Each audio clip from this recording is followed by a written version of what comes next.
예, 안녕하십니까. 오늘 세션의 사회를 맡은 LH 토지주택연구원의 한혜숙 차장입니다. 만나뵙게 돼서 반갑습니다. 바쁘신 와중에도 본 학술대회에 참석해주신 내외빈 여러분께 깊은 감사를 드립니다. 오늘 세션은 계속 심화되는 우리나라의 지역 불균형 문제에 대해서 그간의 정책 성과와 앞으로 나아갈 방향을 토론하고자 마련된 자리입니다. 이 자리에 참석해주신 여러분들의 열띤 토론을 통해 지방 강소도시 발전 및 이를 통한 우리나라의 지역 균형 발전 달성을 위하여 다양한 논의가 이루어질 수 있기를 기대하도록 하겠습니다. 이제 본격적으로 한국지역개발학회 국가전략 연합학술대회 지역 균형 발전을 위한 지방 강소도시 발전 전략 세션을 시작하도록 하겠습니다. 발제에 앞서 오늘 세션의 참석자를 먼저 소개해드리도록 하겠습니다.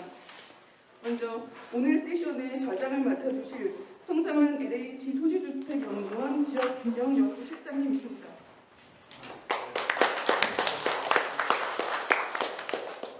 다음으로 오늘 세션을 위해 발제문을 준비해주신 세 분의 발표자를 먼저 소개하도록 하겠습니다. 먼저 중앙대학교 마강래 교수님입니다. 안녕하십니까. 다음으로 김은난 국토연구원 연구위원님이십니다. 안녕하세요. 끝으로 정수경 즐거운 도시 연구소 대표이십니다. 다음은 토론을 해주실 세 분 토론자 여러분들을 소개해드리도록 하겠습니다. 먼저 김윤희 LH 토지주택연구원 센터장이십니다. 다음으로 윤갑식 동아대학교 교수님이십니다.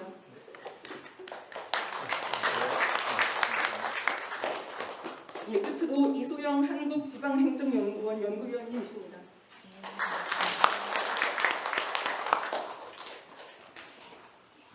감사합니다. 그럼 그 다음부터 발제를 준비하도록 하겠습니다. 첫 번째로는 거주 강소 지역 조성 방안이라는 주제로 중앙대학교의 마강래 교수님께서 발표하시도록 하겠습니다. 그럼 마강래 교수님을 모시도록 하겠습니다. 큰 박수로 맞이해주시기 바랍니다.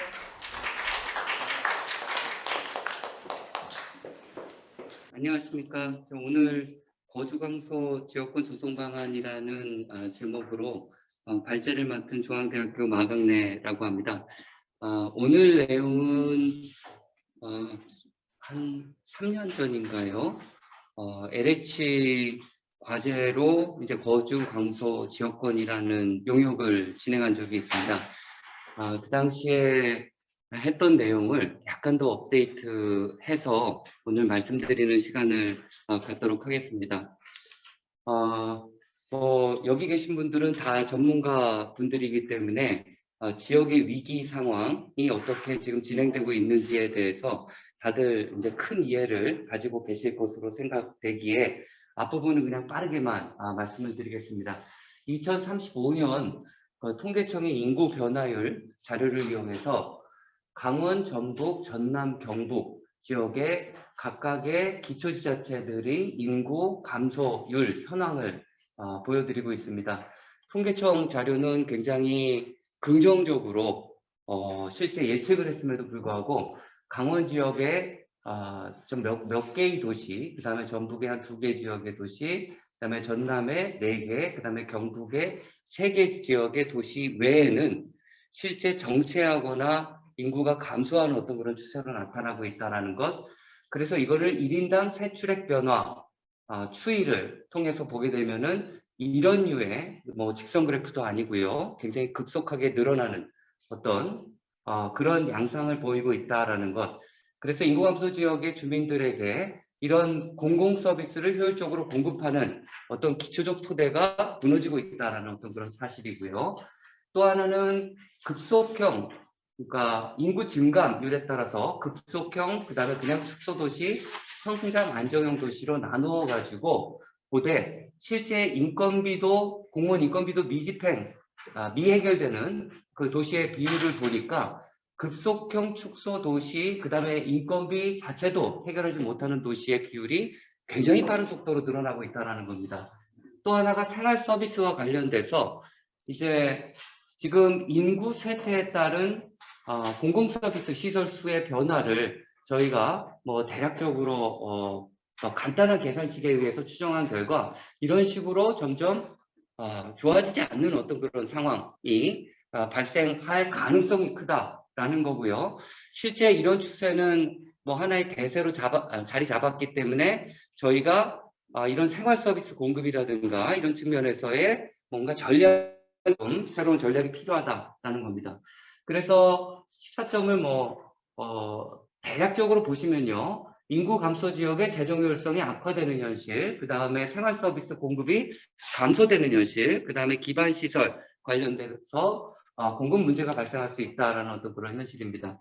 그래서 일본의 사례가 사실 우리나라에서 굉장히 이제 비슷하게 취급이 될 수 있기 때문에 일본 같은 경우에 크게 이제 두세 가지만 한번 말씀을 드려보면요. 실제 일본에서도 지방 소도시에 급격한 인구 감소가 진행이 되고 있다라는 점, 그리고 이런 인구 감소는 실제 인구 수에 따라서 그 도시의 인구 수에 따라서 인구가 작으면 작을수록 실제 인구 감소율이 더 크게 증가하는 양상으로 나타나고 있고요.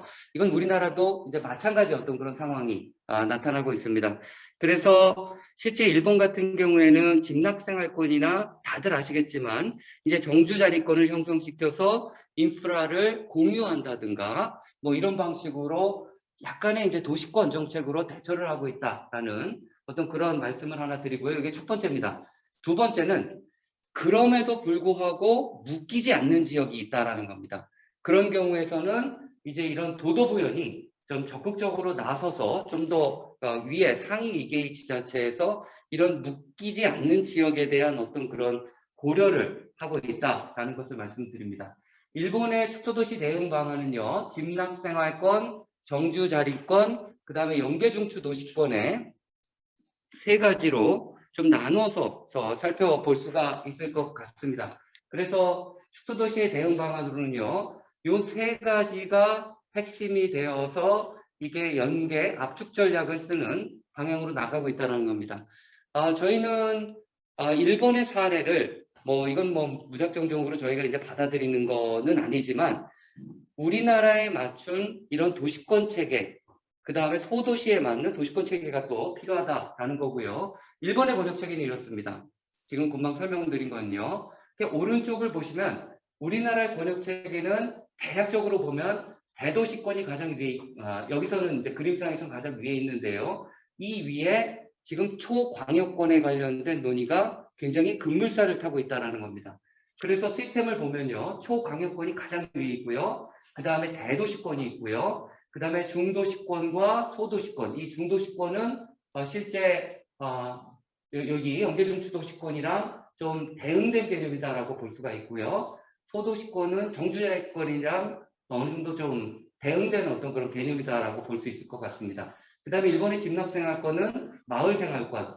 그래서 거주 강소 지역권이다라고 했을 때는 저희가 이런 우리나라의 권역 체계 내에서 중도시권과 소도시권의 어떤 인프라를 쉐어하고 또 권역을 형성해 가지고 저희가 이제 좀 자립 가능한 구조로 나가게 하는 어떤 그런 것들이 필요하답니다.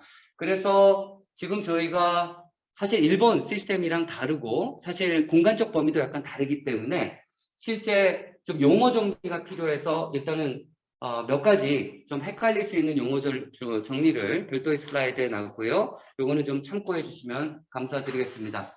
저희한테 제일 중요한 건 그러면 도시권을 묶을 때 어떤 지역을 중심으로 놔야 될 것인가, 그 중심 지역을 중심으로 어떻게 권역을 묶을 수 있을 것인가. 자, 이게 사실 인프라의 공유를 통한 지역 주민들의 삶의 질 향상에 굉장히 중요한 아주 기본적인 바탕이 되는 어떤 그런 작업이 아닐까라고 생각을 해서 요거를 조금 더 새롭게 업데이트를 해가지고 거점 도시를 식별하는 것, 그 다음에 거점 도시의 영향권을 새롭게 설정하는 어떤 그런 작업을 10대 우명재 교수님이랑 같이 좀 진행을 했다라는 부분을 말씀드리고요. 시간 관계상 그냥 간략하게 결과만 좀 말씀드리는 시간을 갖도록 하겠습니다. 중심성 지수를 통해서 거점을 식별한 결과 거점은 대략적으로 전국 차원에서 한 44개 지역으로 나타났고요. 이 중에서 12개의 시군이 수도권에 포함되고 있는 것으로 나타나고 있습니다. 그래서 이건 전국 차원의 빨간색 거점을 식별한 어떤 그런 분석 결과다라고 볼 수가 있고요.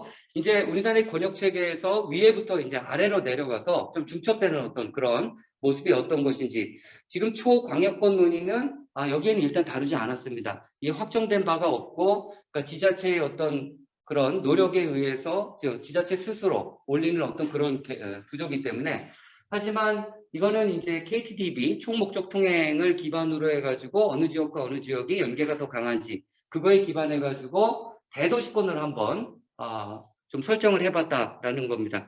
그래서 이거는 이런 방식으로 진행했을 때 실제 우리가 행정구역과는 좀 다른 어떤 그런 기능적 영역이 도출이 됐고요. 이거는 6개의 대도시권으로 좀 이렇게 분류가 되었다라는 것을 말씀드리고요. 자세한 내용은 오른쪽 표에다가 또 별도로 표시를 해놨습니다.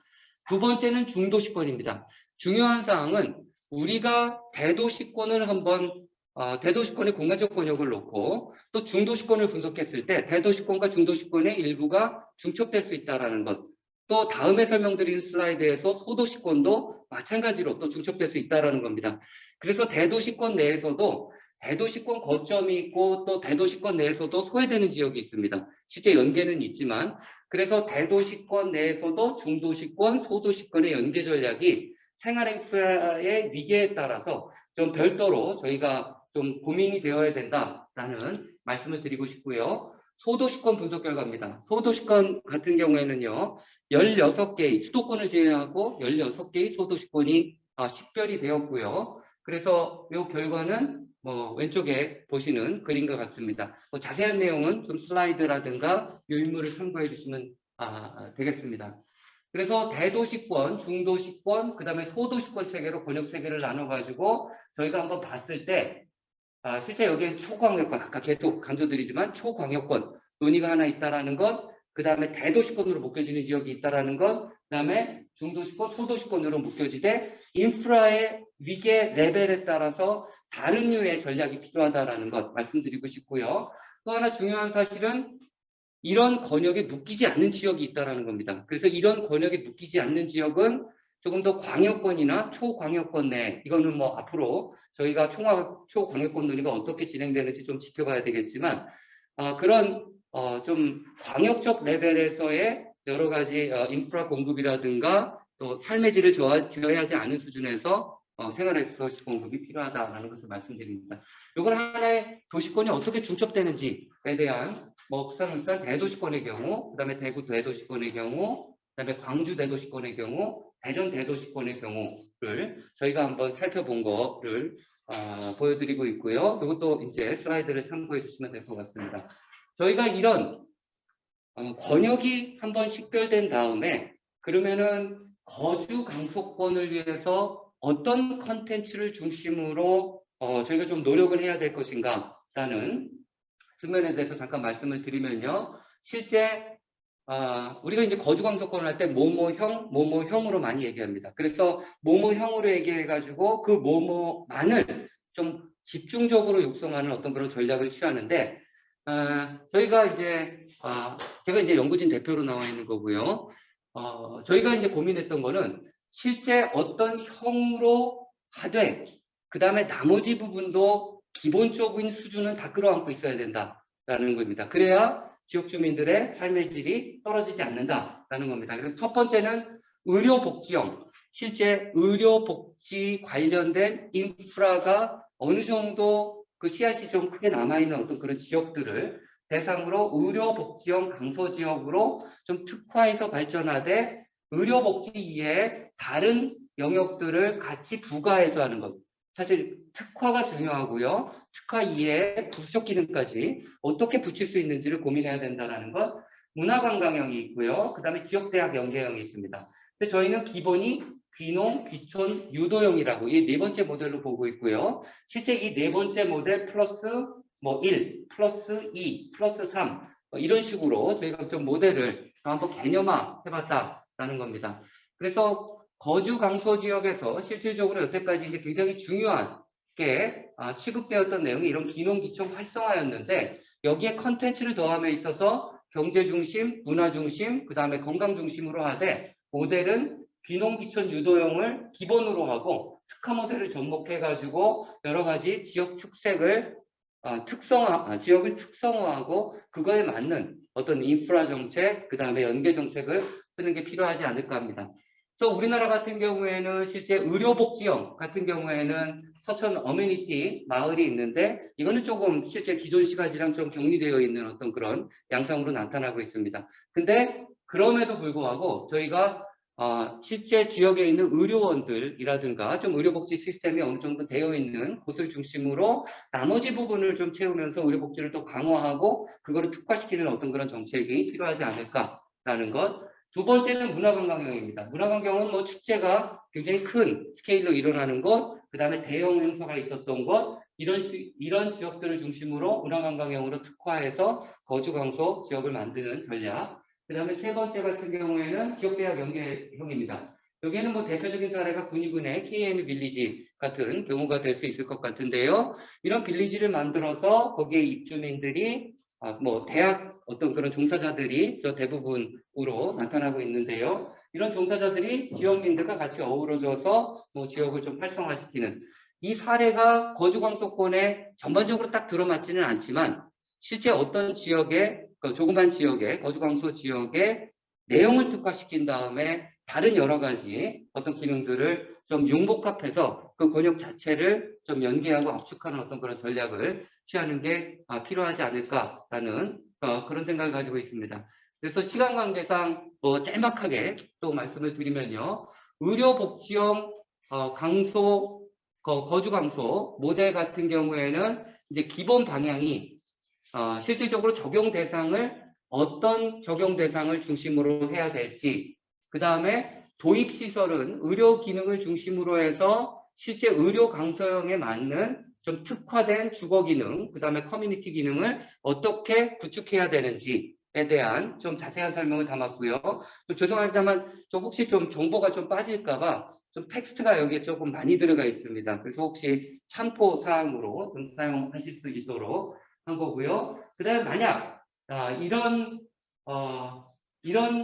컨셉을 가지고 지역을 특화시켜서 활성화시키는 전략을 취했을 때 어떤 사업 모델이 가능할지에 대해서는 오른쪽으로 좀 표현을 했습니다. 그리고 또 하나가 뭐 부처간 칸막이가 있긴 하지만 이거와 관련해서 각 정부마다 여러 가지 프로그램들이 있다라는 것. 그런 프로그램들을 패키지화 시켜서 이런 지역 특성을 강화할 수 있는 방향으로 좀 지원책을 마련하는 게 필요하다는 것을 강조드리고 싶고요. 문화관광도 마찬가지 포맷으로 작성을 했습니다.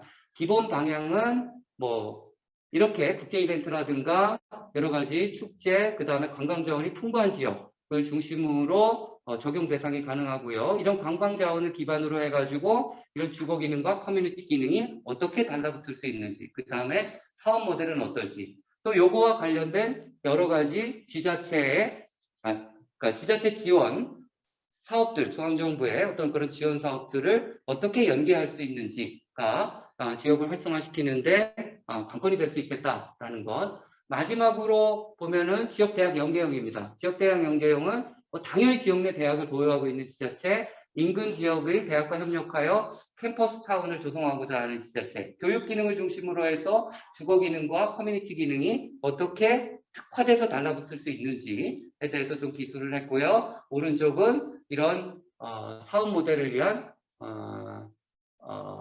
좀 사업 모델 방안을 저희가 여기다 좀 표현을 해봤습니다. 마찬가지로 교육 기능과 관련된 여러 가지 정부의 사업들이 있다라는 것, 이 사업들을 좀 패키지화하는 방식으로 집중적 지원이 이루어진다면 조금 더 효율적인 좀 모델이 되지 않을까 생각을 하고 있습니다. 이상으로 발표 마치겠습니다. 감사합니다.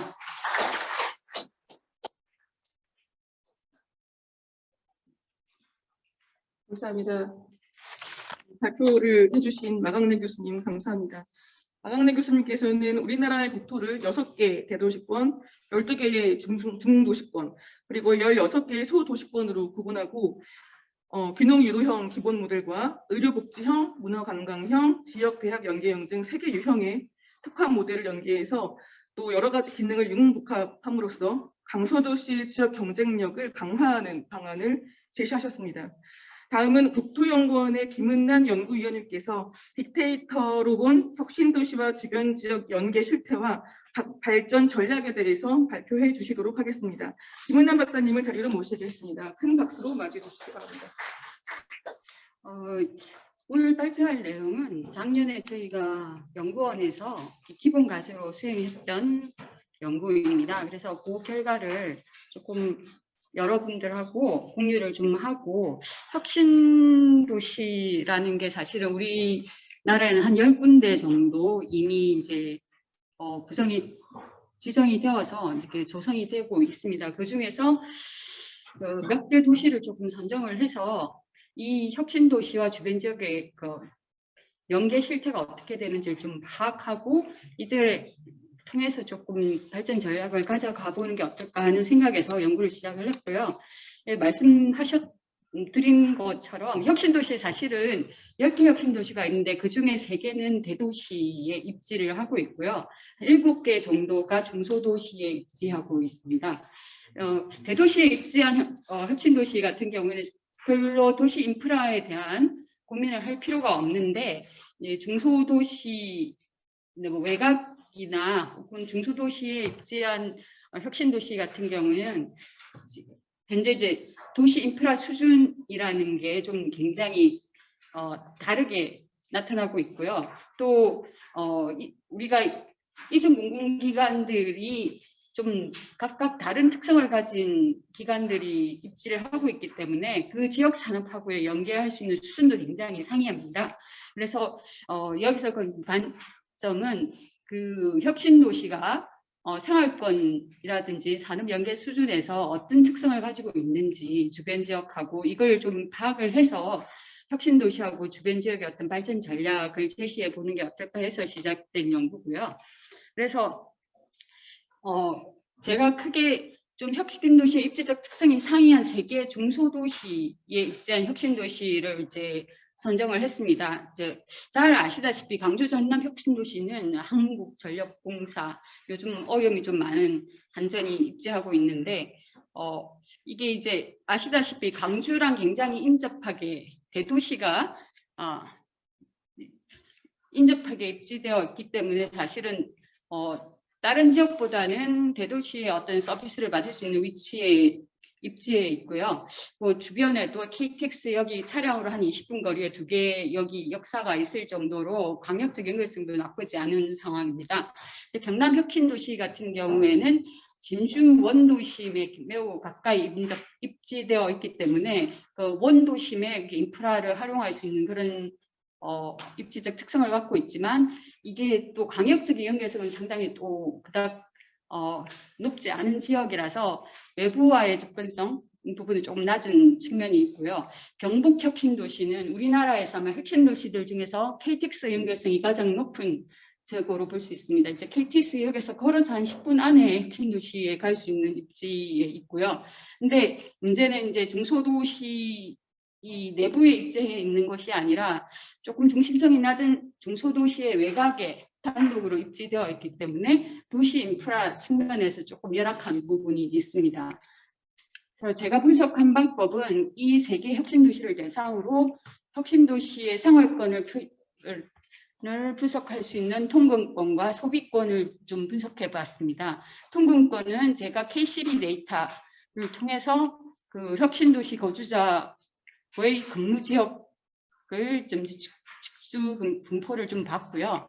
소비권 같은 경우에는 신한카드 빅데이터를 통해서 업종별 어떤 지역에서 소비를 하고 있는지 혁신도시 거주자가 그런 데이터를 좀 분석을 했고, 그 외 기업 관련해서는 기업의 그 이전 공공기관의 어떤 특성하고 지역 산업이 어떻게 연결되어 있는지, 그리고 혁신도시에 입주한 기업들이 어떤 특성이 있는지, 그리고 이전 공공기관 그 한국평가 데이터를 이용해서 기업 거래 네트워크가 어떤 식으로 이루어지고 있는지를 좀 분석을 했고, 그 외에 혁신도시 내 와 관련된 정부 지책이라든지 뭐 정성적인 부분도 함께 분석을 했었습니다.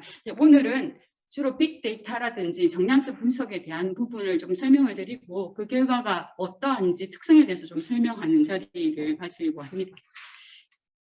첫 번째 이제 생활권과 관련된 부분입니다. 생활권과 관련해서는 제가 크게 직주 분포를 좀 분석을 해봤는데요. 광주 전남 혁신도시 같은 경우에는 그 혁신도시 내 주민이 11%만 일자리를 제공받고 있습니다. 그래서 대부분의 일자리는 뭐 주변 지역인 나주, 전남, 강주에 일자리가 있고 그 일자리 측면보다는 정주 공간으로서의 어떤 역할을 많이 하고 있다고 볼 수 있습니다. 그래서 거주 중심지로서의 그 일대의 거주 중심지로서의 어떤 역할을 하고 있는 것을 알 수 있고요.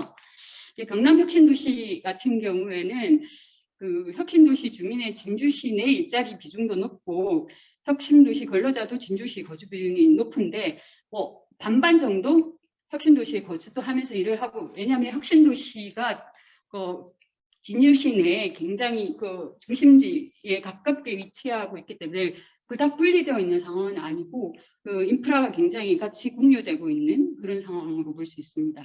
그리고 경북 혁신도시 같은 경우에는 그 2015년 대비 2020년을 보면은 혁신도시 내 정주하고 거주하는 그 비중이 상당히 늘어난 것을 알고 있고요. 근데 혁신도시 근로자의 타 지역 대도시 거주 비용이 굉장히 증가하고 있습니다. 다른 타 지역 대비.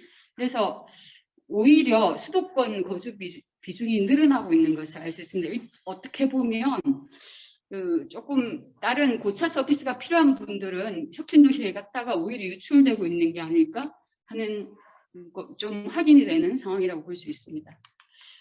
그래서 이거는 제가 데이터를 이제 매핑을 해본 거고요. 그 앞에서는 해석을 한 부분인데 이 부분 제가 그 두 번째 나는 근로자의 근무 지역이 아니라 근로자의 거주 지역인데 오타를 했더라고요. 이 부분은 참고해 주시기 바랍니다. 그리고 이제 제가 신한카드 빅데이터로 해서 이제 사람들이 어떤 지역에서 소비를 하고 있는지를 분석을 한번 해봤는데, 광주 전남 혁신도시 같은 경우에는 상당 2020년 19년 데이터를 보면 광주에서의 소비 비중이 비교적 높게 나타납니다. 그래 아무래도 광주까지 거리가 한 20분 거리 정도밖에 안 되거든요. 그러니까 좀 고차 서비스를 가지고 있는 인접 대도시에서의 서비스를 많이 이용하고 있는 것을 알 수 있고, 경남 혁신도시 같은 경우에는 말씀드렸듯이 그 진주에 입주하고 있기 때문에 그 진주하고의 상당 부분 소비를 함께 하고 있는 것을 알 수 있었고요. 그런데 경북 혁신도시 같은 경우에는 이 김천시하고 좀 떨어져 있는 데다가 사실은 새로운 인프라가 거기 많이 들어오기 때문에 오히려 혁신도시 내 소비가 훨씬 증가하는 것을 알 수가 있습니다. 그래서 이 부분은 세적이 상당히 다른 특성을 보이고 있는 것을 알 수 있고요. 제가 이제 업종을 크게 좀 분류를 해서 분석을 했습니다. 그래 분석을 해보니까 좀 재밌는 게 유통이라든지 요식, 유흥, 교육, 학원 같은 경우는 혁신도시 내에서 서비스가 이루어지고요.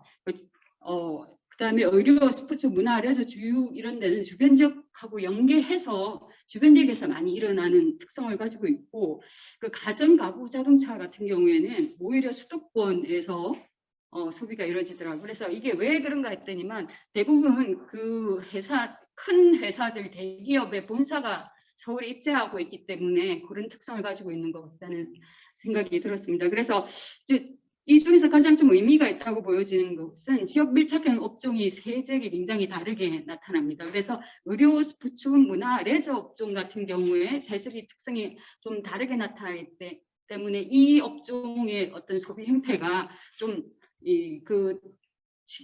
혁신도시와 주변 지역을 설명할 수 있는 그런 업종이라고 볼 수 있겠습니다.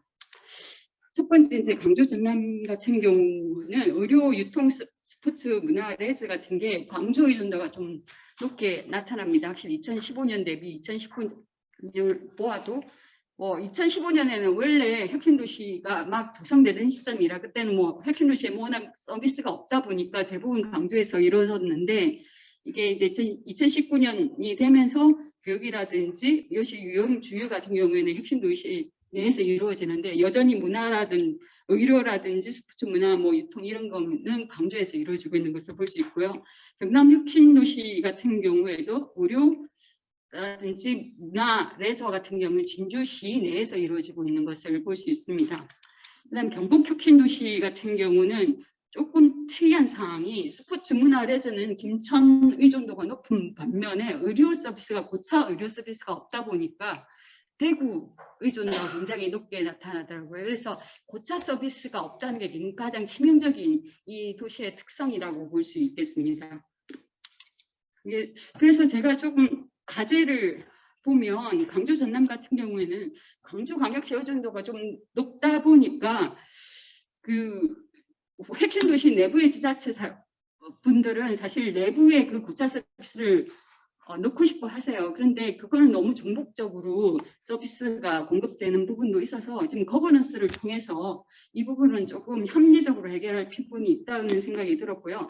경남 혁신도시 같은 경우에는 원래가 진주가 지역 내 의료와 교육의 중심지이기도 하거든요. 그래서 그런 서비스를 조금 이용할 수 있는 편의성을 갖고 있어서 오히려 이제 혁신도시와 그 중심지를 연결하는 교통 편의성만 증진시켜주면 문제를 좀 해결하는데 어려움이 없을 것 같았고 경북 혁신도시가 가장 조금 난이도가 높은 지역이었습니다. 그래서 의료라든지 교육에 대한 고차 서비스를 인접 생활권에서 적응받기 굉장히 어려운 환경이라 대부분 제가 직접 정성적으로 인터뷰를 했을 때도 대전이라든지 대구 쪽으로 오히려 이 자녀분들이 좀 중고등학교 올라가면 이사를 하시는 그런 경우도 굉장히 많이 발생하고 있었습니다. 그래서 의료라든지 고등교육이 갑자기 사실 고차 서비스를 제공하기 굉장히 어려운 부분이 있기 때문에 이거는 특히 의료 관련해서는 좀 소프트웨어적으로 이게 방법을 모색할 부분이 있겠다. 그래서 물리적 해결 외에 다른 방법을 좀 찾아보는 게 필요하겠다는 생각이 들었습니다. 혁신도시와 주변지역의 산업 연계 특성을 좀 말씀드리면 강주 전남 혁신도시 특성을 보면 이게 한전이 있다 보니까 수도권에서 이주한 기업들이 굉장히 많고요. 그 한전이 제조업 베이스다 보니까 주변 혁신도시 내부보다는 혁신도시 외곽의 일반 산업단지에 상당히 많은 기업들이 입지되어 있습니다. 근데 경남 혁신도시 같은 경우에는 여기 좀 독특하게 다른 지역 대비 창업으로 인한 기업 수요가 굉장히 많아요. 그래서 이게 굉장히 특징이고 경북 혁신도시 같은 경우에는 아까 그 생활권도 굉장히 어려움이 많았는데 이게 기업 유치 실적도 가장 저조한 상황입니다. 그래서 굉장히 어려움이 많은 도시라고 볼 수 있겠습니다. 네, 지역 경제 밀착도를 제가 그 지역의 거래 건수로 지역기업의 거래 건수로 분석을 했는데 강주 전남 같은 경우에는 한전이 있어서 굉장히 거래 건수 자체는 굉장히 많은데 상대적 비중은 조금 오히려 수도권 거래 비중이 더 많습니다. 그렇지만 아마 금액으로 따지면 지역의 파급 효과는 그래도 이 세 지역 중에서 가장 큰 지역일 걸로 보여집니다. 경남 혁신도시 같은 경우에도 사실은 지역 밀착도가 좀 높게 나타나고 경북 혁신도시는 지역 경제 밀착도가 평균 수준으로 나타나는데 보시면 이제 창원시, 구미시가 지역 거점 도시잖아요. 이런 지역들이 소재지 내 거래는 한 35% 정도 나타나는데 그에 비해서는 강주 전남이라든지 경북은 조금 소재지 내 거래가 조금 낮은 편이다. 여전히 혁신도시가 지역 거점으로서의 어떤 산업 거점으로서 역할은 좀 약한 것을 알 수가 있습니다. 그래서 좀 그 특성에 따른 발전 과제를 좀 말씀드리면 강주 전남 같은 경우에는 유치기업 수가 비교적 많고 혁신도시 외의 비중이 좀 높기 때문에 한전같이 좀 그런 공기업을 중심으로 한 그런 좀 거래 관계라든지 이런 것들에 대한 밀착도를 높여주는 게 중요할 것 같고요. 경남 혁신도시 같은 경우에는 창업 수요가 많기 때문에 혁신도시 내에 창업을 지원할 수 있는 인프라를 조금 조성해 주는 게 필요할 것 같습니다. 경북 혁신도시 같은 경우에는 지역 성장 잠재력이 없는 건 아니에요. 요즘 드론이라든지 그 새로운 차 튜닝 미래차에 관련된 신산업 인프라가 상당히 그 김천 주변 일반 산업단지에 많이 조성되고 있기 때문에 이를 위한 교육 기반 시설을 혁신도시 내에 지원하는 것이 필요할 것으로 보여집니다. 네, 마지막으로 발전 전략을 좀 간단하게 말씀드리면 새 혁신도시가 굉장히 다릅니다. 광주, 전남 같은 경우는 대도시에 인접되어 있기 때문에 사실은 중복적으로 물리적 시설을 넣는 것보다는 그건 고차 서비스의 어떤 접근성을 개선할 수 있도록 광주와 그 전남 혹은 광주와 나주 간의 어떤 그 지자체의 협력적 거버넌스가 좀 필요하다는 생각이 들었고요. 그리고 경남같이 중소도시의 어떤 거점인 지역 중심성이 높은 중소도시 같은 경우에는 혁신도시와 중심지를 연결하는 교통 부분에 대한 서비스를 조금 높여준다거나 지역 중심성이 낮은 김천 같은 혁신도시 같은 경우에는 이게 물리적인 방법보다는 소프트웨어적인 방법을 조금 찾아서 해결하는 방법이 필요할 것으로 보여집니다. 그리고 산업 생태계와 관련해서는 광주 전남 혁신도시는 아시다시피 한전이 들어가 있어서 다른 지역보다는 10개 혁신들 중에서 사실은 산업적으로는 가장 강력한 파워를 갖고는 있는데 그렇지만 도시적으로 사실 매력이 가장 크지가 않아요. 근데 그러려면 하나의 이전공공기관에 의지하지 말고 거기는 사실은 정보통신과 관련된 다른 이전 공공기관들도 있기 때문에 이런 공공기관하고 좀 협력이 필요할 것 같고요. 근데 경남 같은 경우에는 제가 상당히 의외로 제가 설문조사를 했더니만 창업 수요가 굉장히 많더라고요. 이 부분은 조금 적극적으로 지원을 할 필요가 있겠다는 생각이 좀 들었고요. 그다음 경북혁신도시 같은 경우에 지금 현재 국가적으로 하고 있는 인프라 조성들이 제법 되고 있어요. 신산업과 관련된. 근데 지금은 너무 열악한 생활권이라든지 산업 측면에서도 모두 굉장히 열악한 부분인데 조금 그런 새로운 신산업 동력들하고 그 시너지가 가능하도록 혁신도시 내에서는 너무 큰 꿈을 꾸지 말고 조금 그런 기능들을 서포트할 수 있는 교육 기능이라든지 초기 창업 기업 지원을 조금 하는 게 현실적이지 않을까 그런 생각이 들었습니다. 이상으로 발표를 마치겠습니다. 감사합니다. 감사합니다. 10년 전에 혁신도시 사업을 처음 시작할 때 혁신도시 사업에 관련 지역에서 어떻게 지역과 연구화가 될 것인가가 굉장히 큰 이슈였고 도전적이고 모험적인 과제였다고 생각을 하는데 성과에 대해서 정리 잘 해주셔서 감사합니다. 김은호 박사님께서는 빅데이터를 이용해서 광주, 전남, 경남, 경북 등 3개 혁신도시와 주변 지역의 생활권 연계 실태나 산업 연계 실태의 특성들을 분석해 주셨고요. 그리고 각각 혁신도시들이 주변 지역과 산업 생태계를 강화해야 함을 강조해 주셨습니다. 오늘의 마지막 발표는 인구 감소에 대응하는 일본 관계 인구 정책의 동향이라는 주제로 즐거운 도시연구소의 정수경 박사님을 모시도록 하겠습니다. 큰 박수로 맞이해 주시기 바랍니다. 안녕하십니까. 저는 오늘 일본의 관계인구 정책 동향 중에서 지역생활권과 관계인구를 중심으로 발표를 할 즐거운 도시 연구소의 정수경입니다. 반갑습니다. 오늘 일본의 인구 감소 현황, 지역생활권, 그리고 지역생활권과 관계인구에 대해서 간략하게 설명을 드리도록 하겠습니다. 여러분도 다 아시다시피 우리나라가 2021년을 기점으로 인구가 감소하기 시작을 했습니다. 그러다 보니까 지역 활동이나 생업의 담당자들이 감소를 하게 됐는데요. 이는 이제 도시 서비스의 특성만이 아니라 사실 지역 유지 활동력이 굉장히 저하되기 시작했다라는 문제점을 가지고 있습니다. 그래서 이제 각 지자체에서 무분별하게 거주인구를 유입을 하기 위해서 거주인구 유입 정책들을 진행을 하고 있는데요. 다들 이제 아시다시피 이제 제로섬 게임이 되어서 지역 간의 인구를 쟁탈하는 쟁탈전으로 바뀌고 있습니다. 이러한 문제는 사실 일본에서 이미 인구 감소가 굉장히 빠르게 진행이 됐기 때문에 그 인구 감소를 대응하기 위해서 일본이 제3의 인구, 관계인구라는 걸 도입을 하기 시작을 했습니다. 그래서 이 관계인구라는 단어가 굉장히 이뻐서 여러 한국의 지자체에서 우리는 관계인구를 유입하겠다라고 이야기를 하지만 실제로는 본인들의 그 주민등록 인구를 유입하는 사업이거나 관광 사업으로 조금 그치는 경향들이 있습니다. 물론 일본도 초기에는 관계인구를 그런 식으로 하는 지자체가 굉장히 많아서 이 과정들을 시행착오를 겪고 지금 구체화를 하고 있는 중입니다. 그래서 저는 오늘 일본이 어떻게 관계인구의 개념을 구체화하고 있고 그 구체화한 것들이 어떻게 정책에 반영이 되고 있는가를 설명을 드리고자 합니다. 우선 일본이 그 지방상생 종합 전략을 다들 아실 거라고 보시는데요. 2020년에 제2가 들어가면서 관계인구를 반영을 하기 시작을 했고요. 한국의 이제 국토종합계획처럼 국토형성계획이라는 계획을 수립을 하는데 이제 2026년에 여기도 재수립을 하게 됩니다. 근데 26년에 관계인구를 도입하고자 지금 현재 스터디를 진행을 하고 있습니다.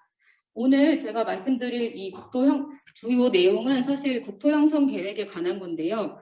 이 국토형성 계획이 말씀드린 것처럼 2026년에 수립이 될 예정입니다. 그러니까 사실 오늘 제가 말씀드릴 내용은 일본의 정책에 반영이 됐다기보다는 반영하기 위해서 만든 보고서들을 검토를 한 겁니다. 그래서 이제 이미 수립이 된 2016년 국토형성 계획의 모니터링이나 2026년 국토형성 계획의 수립을 위한 그 스터디들을 하는 곳이 이제 국토심의회의라는 곳이고요. 여기에서 이제 주로 반영이 되는 것들이 관계인구 반영 중에 지역생활권과 관계인구라는 것이 있습니다. 그래서 이 부분에 대해 말씀을 드리려고 합니다. 그리고 하나 더 말씀을 드리면 이제 국토형성 계획 같은 경우에 2008년에 이름이 국토형성 계획으로 바뀌었는데요. 그 전에는 전국 종합 개발 계획이었습니다. 그래서 그 2008년을 기점으로 인구 이제 감소로 들어가다 보니까 일본이 2008년 이전에는 종합계획을 인프라 위주로 공급을 하다가 이 국토형성 계획으로 바꾸면서 사람들을 이제 지방으로 보내는 방법들을 고민을 하게 됩니다. 그래서 이름이 이제 개발 계획에서 국토 형성 계획으로 바뀌었다는 것을 알아두시면 이해하기가 조금 쉬울 것 같습니다. 일본은 인구 감소를 2008년부터 하게 됐는데요. 매년 약 20만 명, 그러니까 소도시 하나씩 없어지는 상황입니다. 그리고 보시다시피 이제 지방에 대해서는 이렇게 이제 여기가 지금 현재는 여기 2008년이고요. 여기가 2050년인데요. 딱 봐도 고령화 인구가 37.1%로 증가를 하면서 지역의 활동력에 대한 문제점들을 굉장히 지적을 받고 있습니다. 그래서 2016년에 이제 다카시 히로유키라는 분이 농촌에서 관계인구가 필요하다라는 책을 쓰게 됩니다. 그래서 그 당시에 관계인구는 농산어촌이나 지방 소도시를 위해서 도시가 일방적으로, 도시에 사는 사람이 일방적으로 농촌을 도와주는 개념으로 시작이 됐습니다.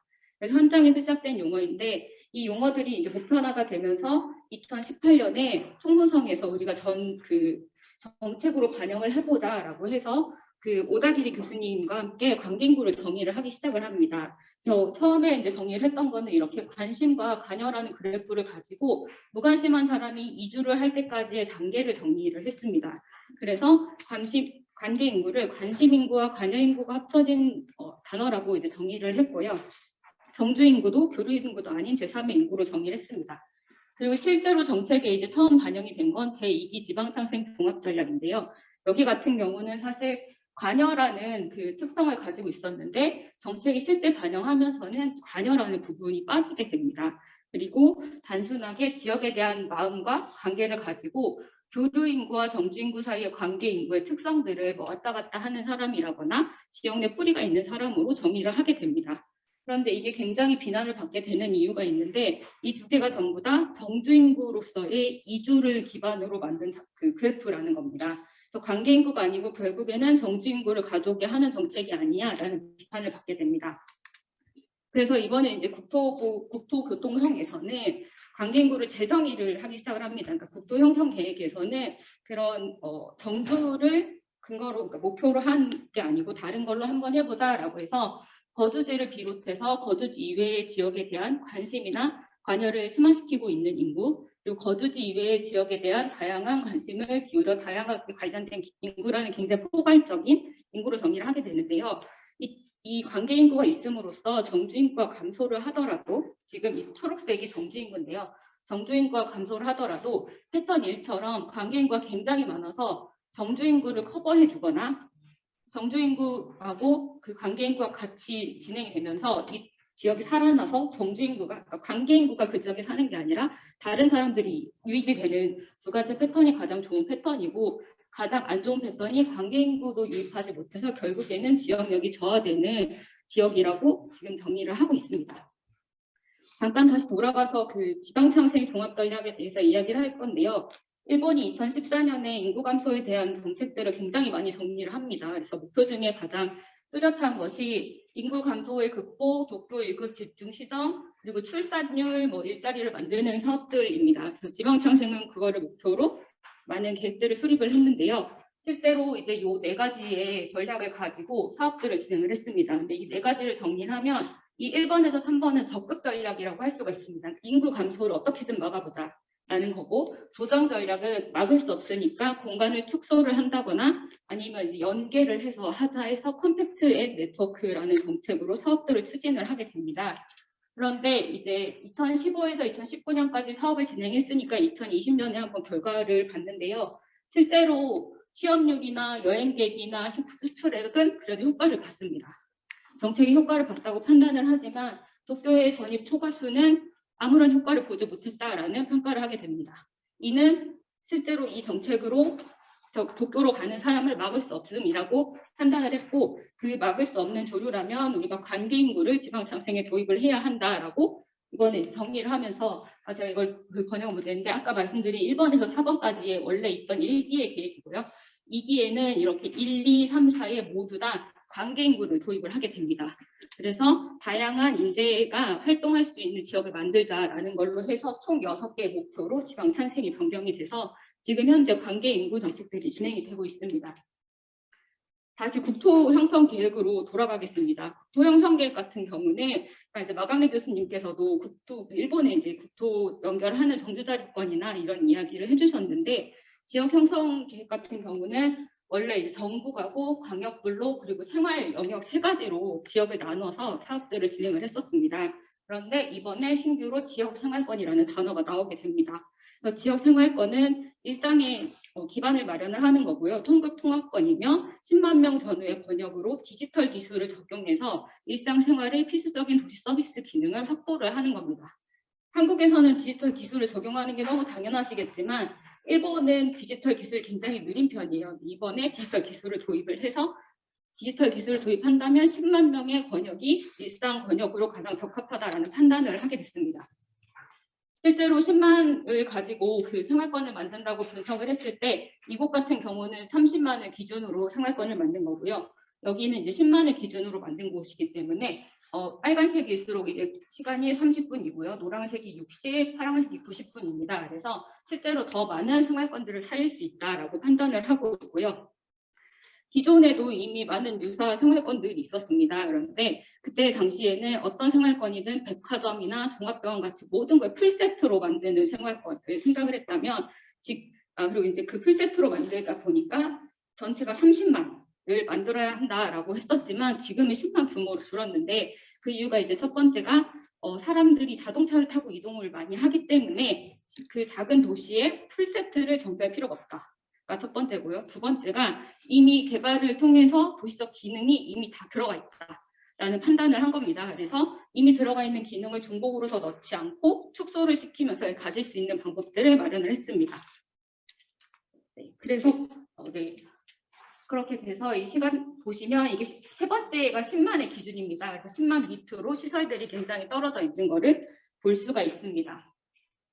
그래서 일본 같은 경우는 여기에 이제 이 낮아져 있는 것들을 시설을 조금 더 확보를 하려고 노력을 하고 있습니다. 그리고 이제 지역 생활권과 관계 인구로 다시 돌아가면 일본 같은 경우 이제 각 지역의 당내 비전을 수립하는 도시 기본 계획입니다.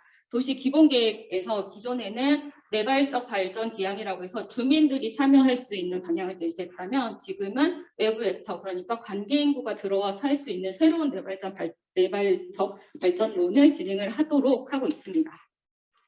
그리고 이제 중요하게 양쪽으로 하고 있는데 제가 앞서 말씀드린 것처럼 조정 전략하고 그다음에 적극 전략을 지역 생활권에서도 계속 유지를 하면서 새로운 활동이나 기업을 유지를 한다거나 주인 개인의 일상생활을 유지할 수 있는 방향들의 정책들을 관계 인구와 연결을 해서 진행을 하고 있습니다.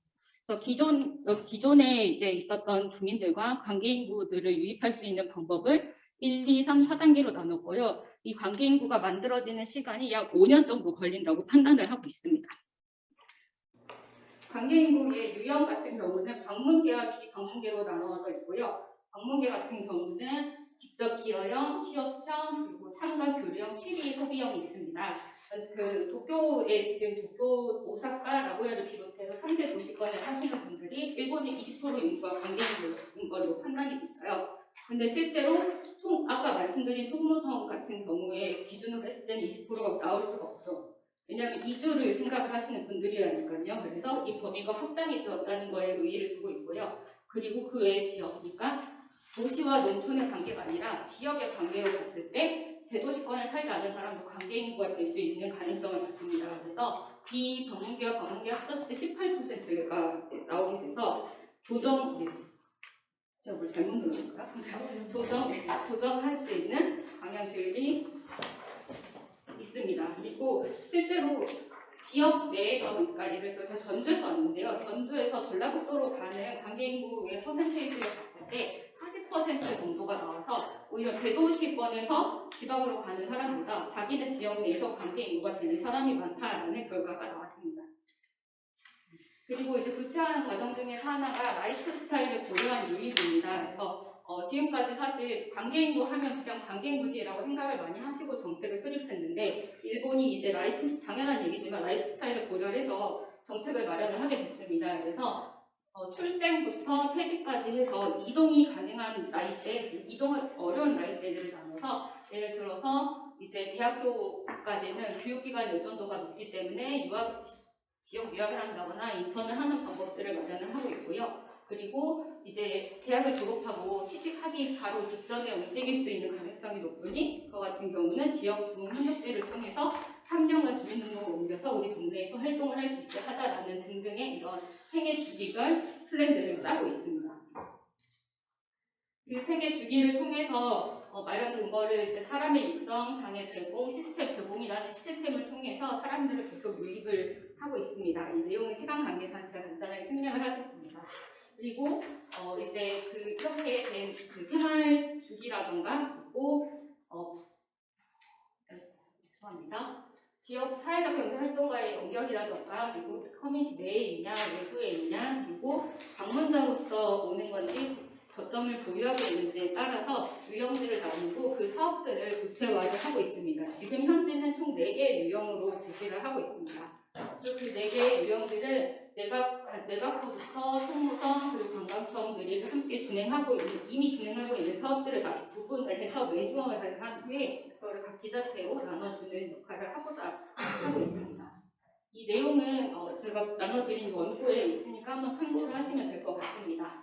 사실 오늘 저는 그냥 동향을 살펴본 거기 때문에 그렇게 큰 어떤 내용은 없을 수도 있습니다. 그렇지만 제가 내린 결론은 국토종합계획 같이 그런 큰 계획을 할 때 혹은 지역 생활권을 만들 때 저희가 함께 고민을 해야 하는 것은 물리적인 축소도 중요하지만 지역의 활동력 감소에 대응을 할 필요가 있다라는 점이 하나고요. 그다음에 이제 두 번째로 관계인구를 이주를 위한 정책으로 보지 말고 우리가 활동력을 확보할 수 있는 정책으로 보고 수립을 해야 한다 합니다. 그리고 단순하게 우리가 집을 지으면 오겠지가 아니고 이분 생계주기나 생활 패턴들을 파악을 해서 우리 지역에 맞는 사람들을 유치할 수 있도록 노력해야 할 것 같습니다. 네, 이상입니다. 예, 감사합니다. 발표해주신 정수경 박사님 진심으로 감사드립니다. 정수경 박사님께서는 관계인구라는 일본 정책의 개념을 그렇게 소개를 해주셨습니다. 또한 새로운 내재적 발전론으로서 관계인구와의 협력을 통해 지역 활동력 감소에 대응하고자 하는 일본의 지역 발전 정책을 설명해 주시고 우리나라 국토가 지금 균형 발전을 위해서 어떤 부분에 함의를 갖고 있는가에 대해서 자세하게 말씀을 해주셨습니다. 감사드립니다. 이렇게 세 분의 주제 발표를 지금까지 모두 들었습니다. 다시 한번 발제해 주신 세 분 발표자분께 감사의 말씀을 드리고요. 그 다음에 5분간 휴식을 조금 취하겠습니다. 5분간 테이블도 정리하고요. 5분 후에 30분부터 토론 시간을 진행하도록 하겠습니다. 감사합니다. 오늘 발제 및 토론에 참여해 주신 분들께 다시 한번 감사의 말씀을 드립니다. 사회자로서 참여해서 듣고 있는데 정말 이렇게 재미있는 토론 발표를 들어본 지가 언제인지 모르겠습니다. 오늘의 이 토론이 향후 죄송합니다. 종합 토론은 LH공사의 토지주택연구원의 지역균형연구실장님을 좌장으로 모시고 토론 시간을 진행하도록 하겠습니다. 그러면 토론 진행을 지금부터는 성장한 실장님께 넘기도록 하겠습니다. 네, 반갑습니다. 성장환입니다. 인사 좀 따라합니다.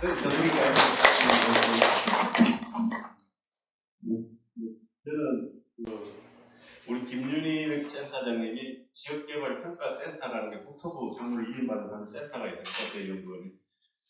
국토부에서 하는 이제 아까 김명준 위원장님이 중앙에서 하면 좀 곤란하다고 싶었는데 아직도 그런 기능이 여기서 와가지고 지역개발 사업에 대한 평가하고 그다음에 평가 지표도 개선하고 뭐 이런 쪽에 이제 연구와 이제 실무 지원하고 이런 형태의 이제 센터가 있는데 그 센터장님이 되고 거기서 주관하는 이제 세션이라고 보시면 될 것 같고요. 저는 단순히 이제 그 센터가 소속되어 있는 실장이라는 이유로 제가 조직 특성상 제가 좌장을 맡게 됐다는 점은 말씀을 드리겠습니다. 오늘 사실 지역개발학회 저도 많이 참석했는데 아마 김명희 위원장 참석해서 아까도 성대하게 진행이 됐고요. 뭐 우리가 사실 이걸 처음에 세팅할 때만 해도 그런 기조 강의가 없다고 제가 들었는데 마침 균형 발전에 관련해서 정책 방향에 대한 기조 발전을 해주셨고 우리 또 테마를 잘 잡아가지고 또 우리 세션에도 전략이 바로 들어갔습니다. 그래서 아마 오늘 이렇게 지역개발학회 세션에 이렇게 많은 청중이 여기 앉아있는 게 제가 잘 못 봤는데 제가 학회를 너무 미안한 그런 것 같은데 오늘 제가 뭐 자정하기가 떨릴 정도로 이렇게 많이 참석해 주시고 오늘 강혜수 원장님도 참석해 주시고 우리 최원문 안무 국탁 부회장님 자기 오신 것 같은데 또 참석해 주시니까 제가 참 나중에 생각보다 잘 안 보여요. 예, 진행합니다. 예. 그래서 제가 소개를 드려야 될 것 같고요. 그래서 아까 인사를 한 번씩 하셨지만은 저희들이 지금 사실 주제가 오늘 들어보니까 저는 사실 이게 순서가 좀 거꾸로 됐으면 좋겠다 발표 들어보니까 이 순서도 또 좋겠다 싶더라고요. 그래서 우리 전체 얼개에 대해서 강서도시에 대해서 한번 이런 거 분류해보고 이런 것도 좋은 것 같고 그다음에 김은혜 박사님 깊이 한번 들여다봤고요. 진도시를 그다음에 이제 일본 사례를 한번 보여주시고 이렇게 해서 참 좋아하다는 생각이 들었고 요새 유행하는 강서도시, 연계성, 관계성 이런 개념도 잘 잡아주셔서 뜻깊은 자리였던 것 같습니다. 오늘 참석하신 토론자분들을 소개해드리기 앞서서 정말 저희들 발제자하고 토론자들이 정말 각 지역 균형 발전에서 각 지역을 대표해서 오신 것 같습니다. 보면은 마감래 교수님 중앙을 대표해 주셨고요. 김원남 박사님 세종, 딱 보니까 정수경 대표 호남권에도 오셨고 그래서 우리 윤갑식 교수님 영남권을 대표해서 돈을 대표하셨고 우리 김윤희 박사님이 충청권을 대표해서 또 이렇게 저희가 충청도 대전에 있습니다. 그리고 이소영 박사님이 강원권을 대표해서 이렇게 오주시고 이재수 교수님이 사실 지역학회 준비위원장을 하셨는데 아마 불가피하게 출발했다고 그랬는데 아마 무슨 불이 좀 안 좋은 조금 시간 이게 좀 도착을 못한 것 같습니다.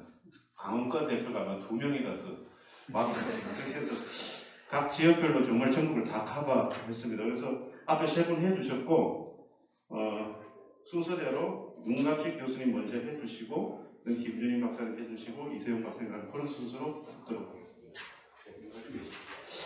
지금 시간 관리를 잘 해주셔가지고 1인당 한 7, 8분 정도 해주시면 도움이 될 것 같아요. 예, 반갑습니다. 조금 전에 소개받은 동아대학 교회 입학식입니다. 제가 영남권을 대표하는 것 같지는 않고요. 영남권에 그냥 살고 있는 그런 상황입니다. 오늘 세 분의 발표 저도 굉장히 의미있게 잘 들었습니다. 먼저 이제 그 마건래 교수님께서 거소강소 지역권 조성 방안에 대해서 발표를 해주셨는데 평소에 이제 우리 마건래 교수님 늘 지역 균형 발전이 왜 되어야 하고 어떻게 해야 되는지 굉장히 구체적인 얘기를 사실 지역이 아닌 수도권에 계시는 교수님께서 말씀을 해주셔서 어떻게 보면 저희 비수도권에 있는 목소리를 굉장히 높여 내주시는 것 같아서 평소에도 굉장히 감사하다는 생각을 가지고 있었는데 오늘 발표도 굉장히 뜻깊게 잘 들었습니다. 주요 내용이 이제 주시하다시피 인구가 계속 감소하고 있는 그런 상황에서 이제 개별적인 지자체의 대응보다 연계 협력을 통해서 대응하는 것이 훨씬 더 효율적인 그런 방안이다라는 그런 말씀을 좀 누누이 강조해 주셨고요. 그렇게 실현하기 위해서 구체적으로 보면 중심성 분석을 통해서 거점 도시를 식별하고 또 거점 도시를 중심으로 한 영향권을 분석함으로써 대도시권, 중소도시권 이런 이제 도시권에 대한 권역을 또 분류해 주셨고 그 중에서도 이제 거소 강소 지역에 대한 어떤 개념과 더 나아가서 구체적인 유형별 사업 모델까지 이렇게 제시를 해주셨는데 사실 이제 최근 들어서 이제 특히 그 비수도권 지역에서 연계 협력의 필요성이 높아지고 있다라는 것이 이제 주시의 사실일 것입니다. 실제로 이제 제가 있는 부산, 울산, 경남의 경우에도 여러분들 잘 알고 계시는 것처럼 지난 4월 19일이었나요? 아마 그때 부산, 울산, 경남 특별연합이라는 새로운 자치단체가 이제 출범을 하게 되었습니다.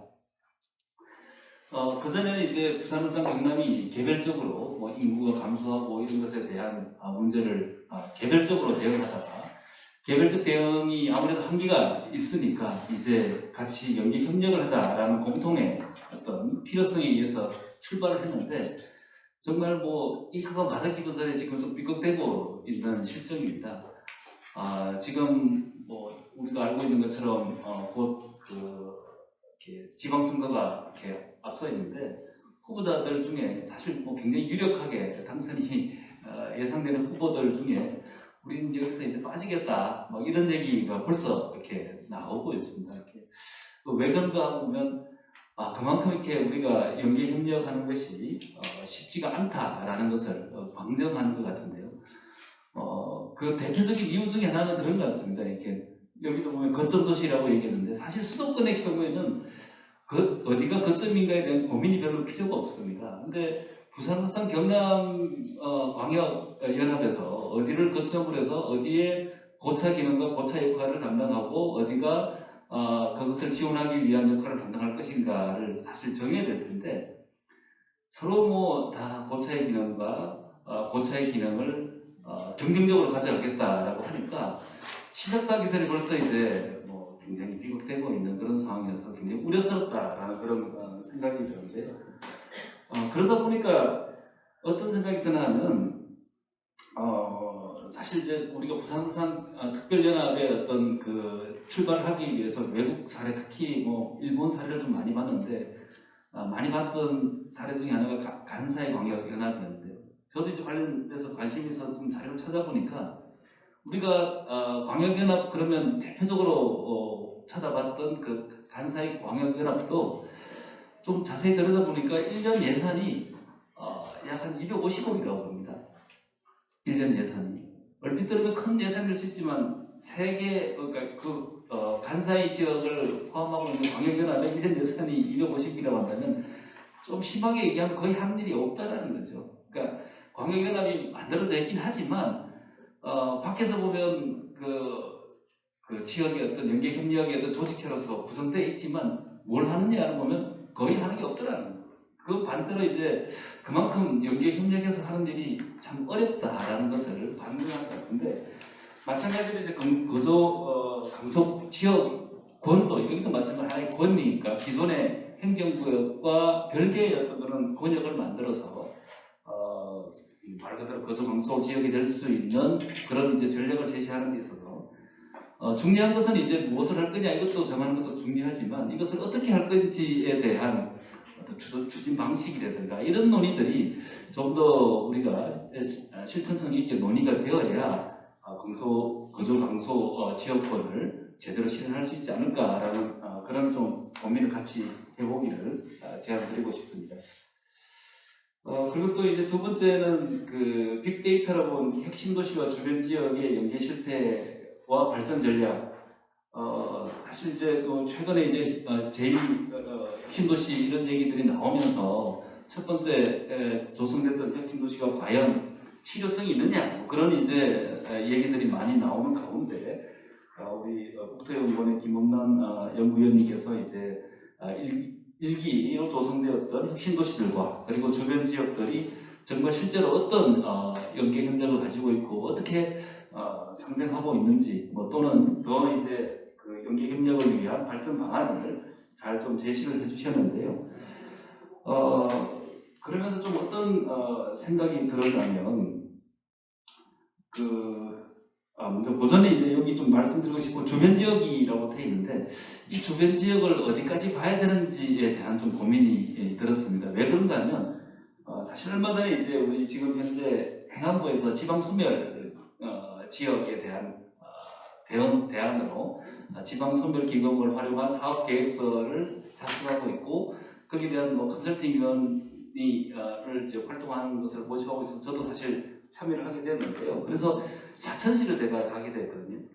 사천시를 가게 됐는데 사천시가 대표적으로 어떻게 보면 좀 박사님께서 주로 이제 그 진주시와의 관계 중심으로 봤는데 사천시가 그 혁신도시가 오기 전에는 상당히 지방 소도시 중에서 어떻게 보면 말 그대로 강소도시와 같은 그런 지역이었어요. 왜냐하면 지역의 제도 기반도 굉장히 강하고 또 인구 자체도 뭐 그렇게 규모가 그렇게 작지 않기 때문에 나름 경쟁력 있는 지역이었는데 혁신도시가 들어오고 난 다음에 거기에 사천시에 살고 있던 많은 그 종사자들이 그 혁신도시로 이주해 나가다 보니까 인구가 굉장히 많이 줄고 있습니다.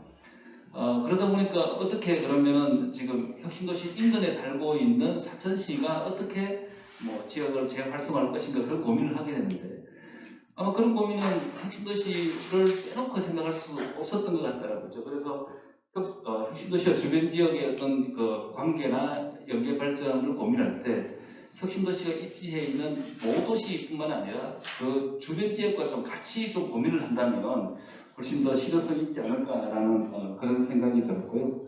또 하나 조금 제가 이제 지역에 있다 보니까 그 혁신도시 그 필요성에 대해서 좀 한 번 더 조금 말씀을 드리고 싶은 건 뭔가 하면 실제로 이제 여기 자료에도 나와 있는데 그 경남의 경우에 이제 창업이 많이 일어나고 있는 것으로 나왔습니다. 실제로 어떤 창업이 일어났나라고 보면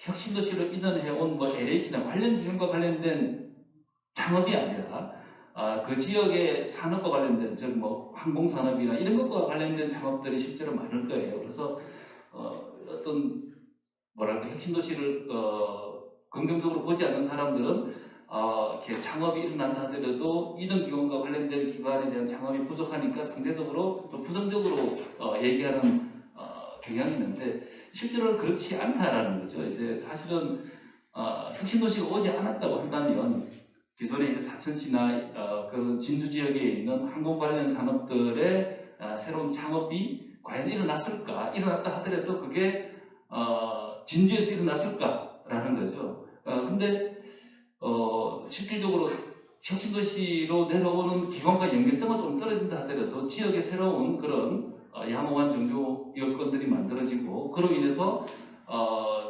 지역에서 필요한 그런 창업이 바로 그 인접해서 일어날 수 있는 그런 긍정적인 측면이 있기 때문에 이런 걸 생각해 본다면 단순히 이전 기관과의 연계성이 부족한 기업들의 창업을 꼭 부정적으로 볼 필요는 없다라는 그런 생각을 좀 말씀드리고 싶고요. 그래서 이제 좀 정리하도록 하겠습니다. 그래서 그 두 번째 지금 논의하고 있는 그런 혁신도시도 어떤 지역의 어떤 그런 활력 증진을 위해서 꼭 필요한 그런 과제가 아닌가라는 그런 생각이 들고요. 마지막으로 이제 그 말씀하셨던 일본의 관계인구 정책은 저도 공부하는 마음으로 이렇게 잘 들었고요. 마찬가지로 우리 지금 지역에서 지방 소멸 계획을 지금 수립하는 데 있어서 이런 관계인구를 어떻게 잘 활용할 것인가에 대한 고민을 지금부터 좀 해야 되지 않겠나라는 그런 생각이 들었습니다. 네, 이상으로 이렇게 토론을 마치겠습니다. 네, 감사합니다. 김관철 교수님이 지금 말씀하신 게 정확하게 10분 해주셨습니다. 감안하셔서 우리가 4시 10분에 일어나야 돼. 다음 세션이 또 있습니다. 이게 마지막 세션이면 좀 마음껏 해도 되는데 그래서 플로어에도 시간을 좀 드리고 하려면은 시간을 조금 지켜주실 바라는 당부 말씀과 함께 김전희 박사님 드립니다. 네, 제가 마지막이었어요. 저는 그냥 한마디 하고 끝났는데 중간이 돼서 최대한 시간을 줄여서 한번 말씀을 드려보도록 하겠습니다. 그 발표해주신 그 세 분에 대해서 뭐 각각에 대해서 제가 코멘트를 하지는 않을 거고요. 어쨌든 전체적으로 이 문제의 출발이라는 게 이제 인구가 준다라는 그거고 이제 그게 굉장히 문제다라는 것을 출발을 하고 있잖아요. 그래서 최근에 제가 읽은 그 책 제목이 인구 감소가 위험하다는 착각이라는 책이었는데 정말 인구가 감소서 문제가 진짜 있나? 이거에 대해서도 좀 고민이 필요하지 않나. 왜 이런 말씀을 드리냐면, 사실 인구가 주니까, 수요가 줄어요. 그럼 이제 개발을 좀 덜 해야 돼요. 이렇게 가야 되는데, 사실 인구가 주는데, 지금 오늘 발표하신 것도 그렇지만, 이렇게 저렇게 하면 수요는 안 줄어요. 인구는 주는데 수요는 안 줄어요. 이렇게 해서 앞으로도 이제 개발을 할 게 많아요. 이런 뉘앙스를 자꾸 가고 있는 게 아닌가 해서 사실 걱정스러운 점이 있습니다.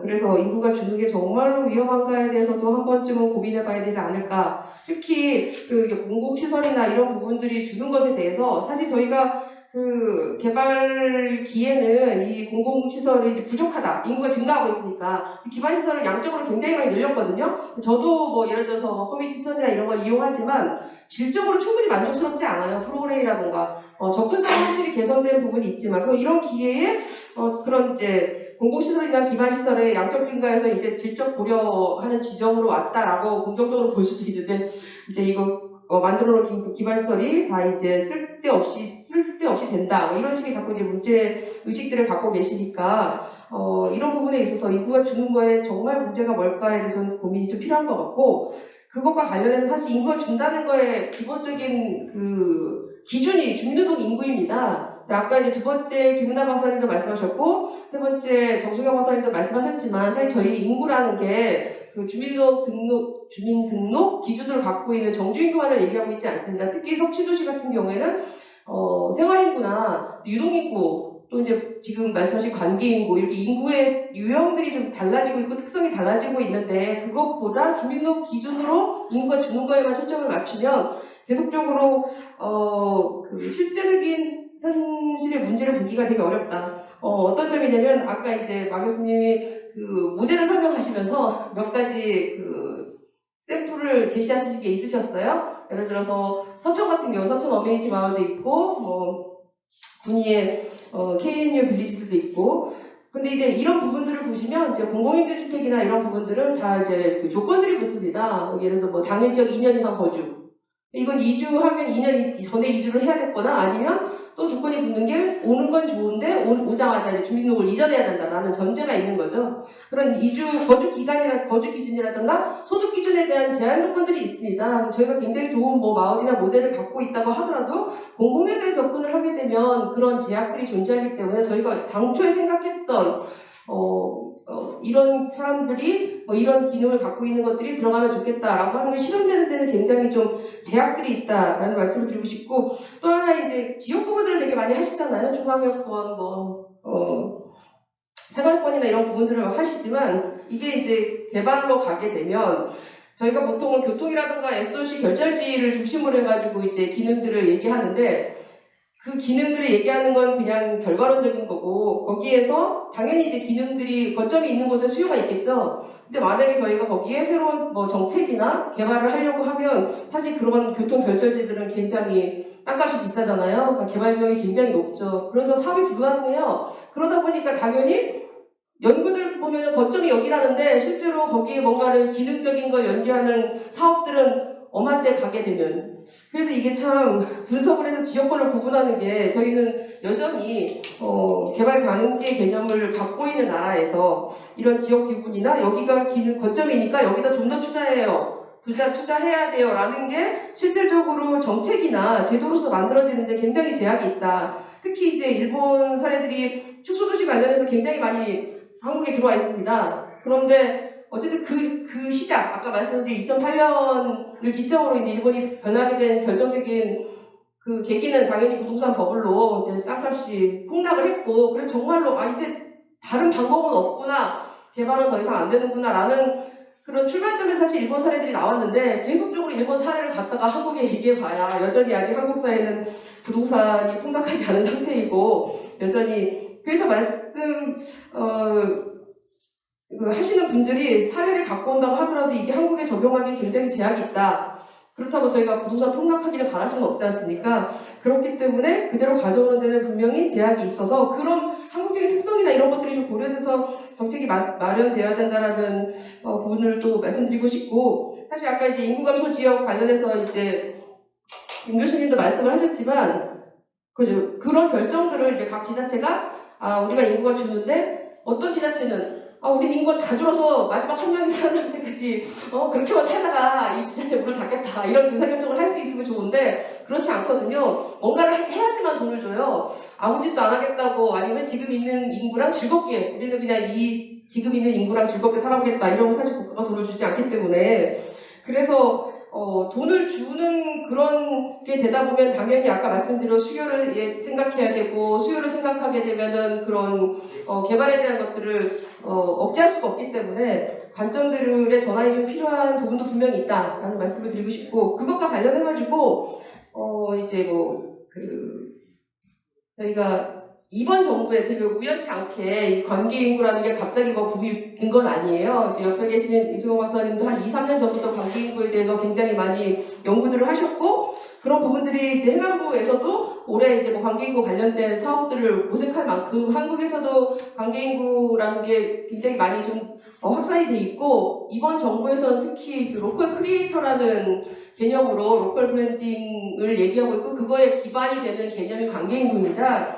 근데 문제는 실제로 이것조차도 예를 들어 지자체가 로컬 크리에이터로 로컬 크리에이터 육성 과정 이런 걸 하기 시작했어요 지자체들이. 근데 거기도 보시면 기준이 당해지역 거주자입니다. 그래서 로컬 크리에이터가 관계인구에서 출발한 개념인데도 불구하고 지원 기준은 당해지역 거주자로 돼 있어요. 로컬 크리에이터를 하자고 하면서 이게 로컬 크리에이터라는 개념은 제대로 알고서 이게 정책이 운영되고 있나? 라는 생각을 좀 했습니다. 관련해서 사실 이제 마지막으로 이제 그런 기존 발전을 위한 정책을 가져가는 데 있어서 좀 제안하고 싶은 바가 뭐냐라고 말씀을 드리면 실제로 저희가 이제 지역에 가서 인구 감소 지역에서 그럼 우리 지역은 뭘 해볼게요라고 하는 내용들을 보면 대부분 다 청년에 대한 지원이 제일 많습니다. 인구가 줄어있고 특히 청년 측에 굉장히 줄어있는 것인데도 그래서 아까 이제 전체적으로 정주 인구를 가지고 지역 간 경쟁은 좀 덜해졌는데 청년을 둘러싼 그 경쟁은 정말로 더 가속화가 돼가지고 청년된 이제 근데 전체적으로 이제 그 일본 같은 경우에도 세계 활약 마을들 사례들을 보면 원래는 이제 특정 그 대상을 중심으로 타겟으로 이렇게 하다가 요즘은 대부분 다 연령 통합의 개념으로 가고 있는데 저희가 부처라던가 또는 청년이나 노인이나 중년 여성 이런 식으로 잡고 대상들을 기준으로 정책을 지원하는 것은 분명히 한계가 있다. 그렇기 때문에 연령 통합에 관한 측면에서 지역에서의 사업들을 고민을 해야 되지 않겠는가라는 것이고 아까 말씀드린 것처럼 로컬 크리에이터인데 해당 지역 거주자이다라고 말씀을 드렸잖아요. 그런 것처럼 실제로는 이제 지역 사업들이 굉장히 갖고 있는 게 아까 또 앞에서도 말씀을 하셨지만 총괄평가 논의도 그렇고 여전히 네트워크가 굉장히 닫혀 있고 지역이 같이 살려면 네트워크가 좀 열려야 되고 폐쇄적인 네트워크를 열자는 얘기들을 되게 많이 하고 있음에도 불구하고 여전히 거기다 또 지금 선거가 있다 보니까 더더욱이나 좀 굉장히 폐쇄적으로 우리 지역에 뭘 가져갈게요 라는 것들이 여전히 있어서 좀 더 열린 네트워크를 구성하는 방식으로 지역균형 발전 사업들이 만들어져야겠다고 생각을 합니다. 그리고 마지막으로 관계인구 관련해서 한마디만 더 드리면 관계인구가 인기가 있다 보니까 지역에 가면 그런 말씀을 하세요. 가장 먼저 생각하시는 게 고향사랑 상품권 이렇게 얘기하셔가지고 예전부터 그런 건 되게 없었던 건 아니잖아요. 근데 지금 관계인구라는 게 그 고향을 사랑하거나 이런 걸 말씀드리는 것이 아니고 특히 한국에서 최근에 그런 라이프스타일 변화를 고려할 때 여기서의 관계성을 뭘 얘기하냐면 대부분 다 재미입니다. 청년들이 지역에 관계를 갖는 기준이나 이런 게 고향이어서도 아니고 거기에 특별히 많이 가서 또는 잘 알아서 그렇다기보다는 그 지역 거기가 재미있어서 그래서 보통 선택을 하거든요. 근데 사실은 관계인구를 늘리는 또는 관계성을 맺는 과정에 있어서 그런 부분들을 사실 지자체 분들이나 이런 분들이 좀 많이들 고려를 하고 있지 않으신 거죠. 그래서 여전히 부양사랑 상품권으로 관계 인구를 늘리는 방안을 생각하고 계신 상황들이 좀 안타까운 점인 것 같습니다. 네, 좀 시간이 별로 없어서 이 정도까지만 말씀드리겠습니다. 똑같이 10분 사용을 했죠. 10분 이상은 40분 나는 박수 치지 마. 이재수 교수님 왔으면 큰일 날 뻔했습니다. 자, 우리 한국 사람들 마이크 한번 들면은 참 욕심이 자꾸 생기는데 같이 10분 하시죠. 이소영 박사님 부탁드리겠습니다. 저도 말이 긴 스타일이어서 큰일이네요.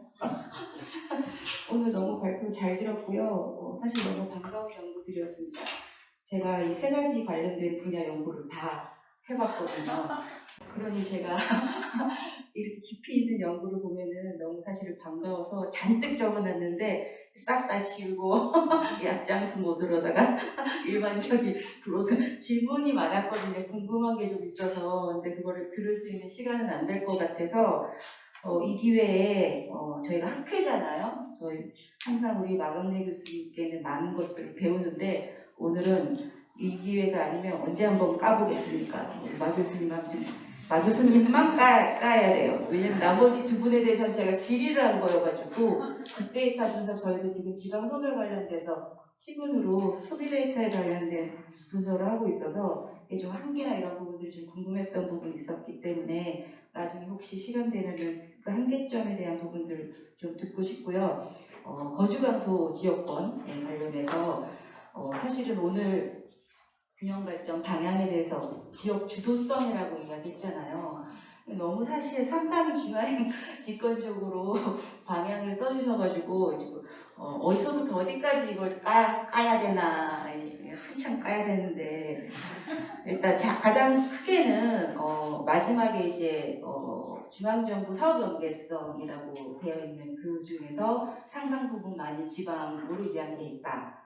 그래서 문화관광 같은 경우 특히 지금 지방으로 이양돼 있는 것들에 대한 중앙 사업 연계성을 지적을 하셨고, 그리고 사실은 이런 거주 감소 지역권을 조성해서 육성해야 된다라고 한다면 중앙의 어떤 사업을 연계하기보다는 지역이 스스로 주도해서 어떤 것들을 갈 수 있게 모델을 좀 세부적으로 깔아줘야 되지 않을까라는 좀 아쉬움이 들었거든요. 이게 상당히 논리적으로 잘 진전을 해주셨던 그 연구들 가운데 대도시권, 중소도시권, 소도시권 이제 그렇게 번역해서 광소지역권을 발견할 수 있었다라고 했는데 기본 모델은 뜬금없이 귀농 유도하고 세 가지 의료복지 문화관광 지방대학 이렇게 있잖아요. 그러니까 아마 당시에 이거를 이제 용역으로 진행하셨다고 하셨기 때문에 어떤 특수한 목적에 따라서 이렇게 개발을 하신 게 아닐까라고 생각이 드는데 논리가 중간에 끊기거든요. 사실은 대도시권에 필요한 뭐 일자리형이나 뭐 이런 비용도 있을 거고 중소도시권 같은 경우는 교육이나 이런 부분들이 더 중요할 거고 지금 깔린 모델들은 소도시권에 해당되는 그러니까 귀농이 유도가 되는 기본이 되는 소도시권의 세 가지 유형이 아닌가라는 생각이 들어서 그 당시에는 어떤 필요성에 따라서 이렇게 연구가 되는지 모르겠지만 지금은 좀 방향성을 달리해서 그 논리에 따라서 새로운 좋은 방안들이 나오면 좋지 않을까라는 생각이 들고 그리고 이제 저도 작년에 기본과제로 지역 경쟁력 강화를 위한 지역 협력 활성화 방안 때문에 국가 교통 DB 똑같은 내용으로 이제 분석을 한 게 있는데 왜 이렇게 결과가 다르게 나올까 하고 들여다봤더니 이제 수도권 제외, 강역시 제외, 시군 데이터만 보셨더라고요. 근데 이게 시도를 기준으로 보면 부울경이 가장 강력하게 나와요. 지금 부산, 경남 연계성이 드러나지 않잖아요. 그리고 시군구로 돌려봐도 지금 나와 있는 그림이 틀어지거든요. 그래서 이제 분석 데이터를 가지고 이제 이걸 번역으로 묶었기 때문에 사실은 그냥 연계성만 보면 상관이 없는데 번역으로 묶었기 때문에 그런 한계성이 좀 보인다라는 와 너무 신난다. 몇 가지가 더 있는데 따로 얘기를 드리도록 하고요. 5분 지났습니다. 그렇죠. 나 교수님께는 늘 항상 배우는 자세이기 때문에 하면서 한번 더 깔려고 했는데 이제 저희가 시간이 10분에 끝날 거기 때문에 저는 뭐 이 정도로 이렇게 얘기해봤자 계속 나 교수님만 괴롭힐 거거든요. 이 정도로 하도록 하겠습니다. 5분밖에 안 지났는데. 괜찮습니다. 예. 아유, 5분밖에 안 해주셔서 감사합니다. 저희들이 한 10분 정도 시간을 덕분에 가질 수 있게 됐습니다.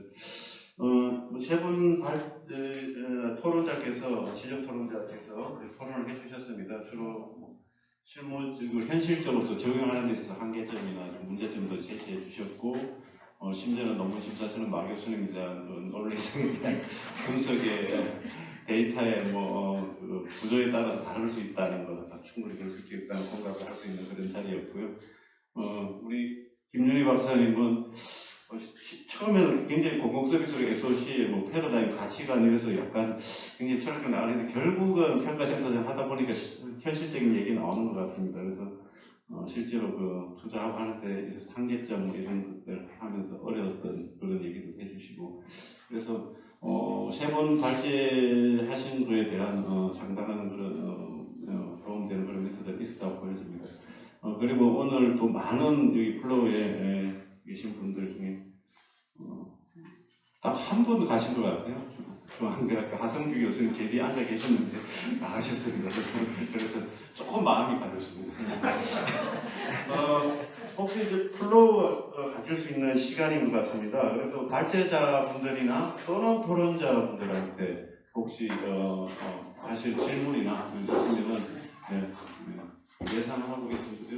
이병만 시장님.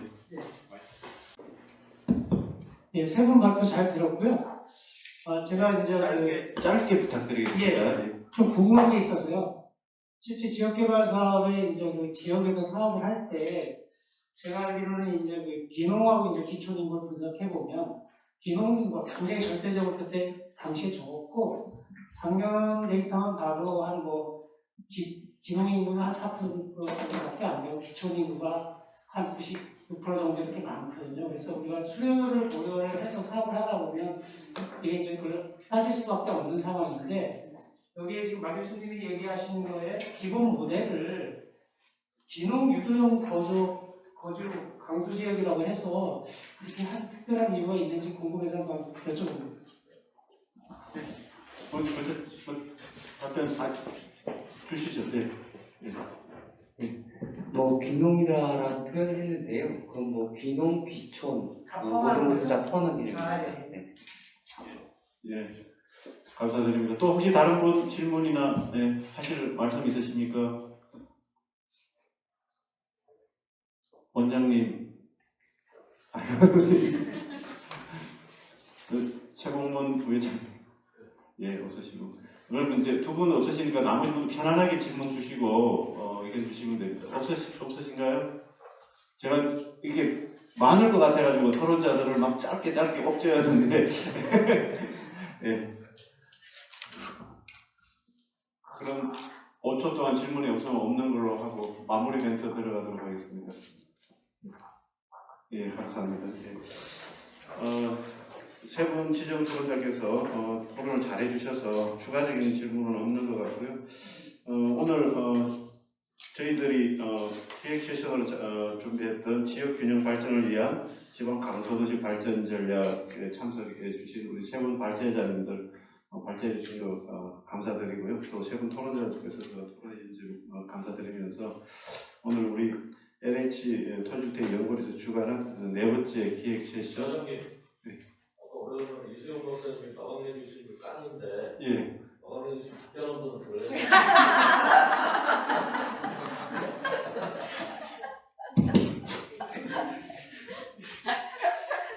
질문이 들어왔습니다. 부회장님 감사합니다. 다 피가 되고 살이 되는 코멘트였습니다. 저는 사실 우리가 이제 권역이라든가 이런 거에 대해서 이제 클러스터링을 하고 연계와 협력을 강화해야 된다. 이게 사실 굉장히 추상적입니다. 근데 구체적으로 들어가다 보면은 상당히 한계가 있는 것 같아요. 이게 적용되지 않는 부분도 있고, 또 제가 이제 중앙정부의 사업 같은 경우에는 저희 이제 연구 진행하면서 그것들을 나열해가지고 개념도로 해가지고 좀 구체적인 칸막이를 좀 우리 과장님께서 이제 좀 시간 체크하셔서 이제 좀 빠르게 말씀을 드리면요. 그러니까 중앙정부 사업 관련해 가지고 최근에는 그 연계 사업들이 좀 많이 이제 쏟아져 나오고 있는 것 같습니다. 근데 저는 좀 개인적으로 되게 이렇게 좀 안타까운 부분이 그럼 뭐 국토부도 그렇고 행안부도 그렇고 교육부도 그렇고 산업부도 그렇고 지금 고용노동부도 그렇고 보건복지부도 그렇고 정말 프로그램이 많고요. 이제는 지역 위기가 심화되다 보니까 정말 쏟아져 나오는 수준이다. 거기 균형발전이라는 어떤 그런 태그도 다 붙어 있는 것 같아요. 근데 문제는 고용노동부에서 나오는 게 교육부에서 나오는 어떤 그런 정책들, 특히 뭐 국토부는 행안부랑 조율이 안 된 상태에서 계속 나오고 또 지역에 또 내리고 또 지역을 평가하는 과정에서 지역이 굉장히 고통받는 어떤 그런 상황을 좀 보아왔습니다. 그래서 그런 점들이 사실 굉장히 좀 안타까운 마음이 있었고 저희가 연계 사업 같은 경우에는 실질적으로 그 개별 지자체보다는 조금 더 상위 단위의 지자체 노력들이 필요한 것 같아요. 광역이나 중앙정부의 어떤 그런 노력들이 필요하겠죠. 근데 저희는 지금은 좀 필요한 게 그런 여러 가지 다양한 산업들, 부처 간에서 쏟아내는 사업들을 좀 연계해가지고 좀 패키지화 시켜서 뭔가 좀 지역을 활성화시키는 노력을 했으면 좋겠다. 뭐 이제 그런 바람을 가지고 있습니다. 그런 바람이 좀 어설프게 발표자료에 녹아 있다는 거.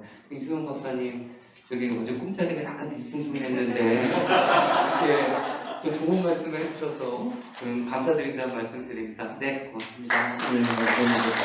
네, 아마 최웅 교수님께서 지금 제가 생각해보니까 시간이 너무 쫓겨가지고 발제자들한테 시간을 못 드렸네요. 그래서 아마 마음의 교수님을 빗대서 말씀하시고 우리 두 분 정수경 박사님, 김원남 박사님 혹시 말씀하시는 분만 짧게 한 마디 시간 드립니다. 안 하셔도 됩니다. 네. 일단 마이크 받았으니까. 아까 유관식 교수님께서 그 주변 지역의 범위에 대한 얘기를 해주셨잖아요. 그래서 그거는 조금 생각이 들긴 했어요. 사실은 제가 이렇게 빅데이터를 가지고 분석을 할 때는 이 분석을 하면서 주변 지역이 어느 정도 그 혁신 도시마다 관계성이 좀 달라서 어떤 지역은 바로 옆에 있는 인근 대도시가 주변 지역이 될 수도 있고 어떤 지역은 아까 김천 같은 경우에는 주변 지역이라고 볼 수 없는 대도시 아주 좀 떨어져 있는 KTX로 연결이 굉장히 용이한 대구라든지 대전이 오히려 생활권으로 묶이는 되게 특이한 현상이 나타나거든요. 그래서 주변 지역을 우리가 인위적으로 어떻게 얘기할 수는 없고 실제로 생활이 이루어지거나 사람들이 그 이미 주어진 기반 시설을 통해서 영위하는 연계성을 통해서 우리가 생활권을 인지할 수밖에 없지 않을까? 그런 생각을 사실 좀 하긴 했습니다. 답변 드립니다. 네, 감사합니다. 정수영 박사님. 다들 이야기를 하시니까 저도 저는 사실 저를 앞서서 발표해 주신 발제자님들 대부분 완성된 연구를 발표를 해주셨어요. 근데 사실 관계인구는 일본에서도 지금도 계속 구체화를 하는 과정이고 한국도 이제 고민을 시작하는 단계라고 생각을 합니다. 그래서 오늘 내용이 조금 추상적일 수 있는데 앞으로 여기 계신 분들 중에서 관심이 있으시면 함께 공부를 해나가면 좋지 않을까라는 생각을 했습니다. 네, 이상입니다. 네, 감사합니다. 이상으로 기획했던 네 번째 지역균형 발전의 지방가도시 발전 전략 세션 모임을 마치도록 하겠습니다. 참석해 주신 여러분께 모두께 감사드립니다. 네, 마치겠습니다.